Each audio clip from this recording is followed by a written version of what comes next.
Hajakuwa rahisi, imekuwa ngumu sana, lakini muhimu tumefanikiwa kupata matokeo na tupo kwenye step inayofuata. Tunashukuru Mungu, tunashukuru timu nzima na wananchi wote kwa kuwa support kubwa kwetu. Nini ilikuwa kitu pengine kwenye mchezo wa leo? Kivesi timu kama hizi zinakuwa mara nyingi wanacheza low block. Alafu sisi pia hatujakuwa concrete kwenye kumaliza nafasi ambayo tumezipata. Kwa hiyo imekuwa ngumu kidogo.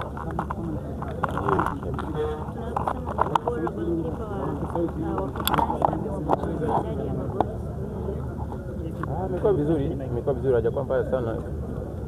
Kwa kuwa tu amekuwa anapitisha muda kidogo, lakini fresh.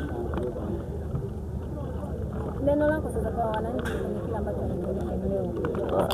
leo waendelee kusupport timu. Muhimu ni timu, muhimu sio Maxi, muhimu sio Pacome, muhimu sio Jara, muhimu sio Mshere labda, au muhimu sio Kibwana, muhimu ni timu. So waendelee kusupport timu na sisi ambao tuko ndani tutaendelea kupambana kwa ajili ya timu.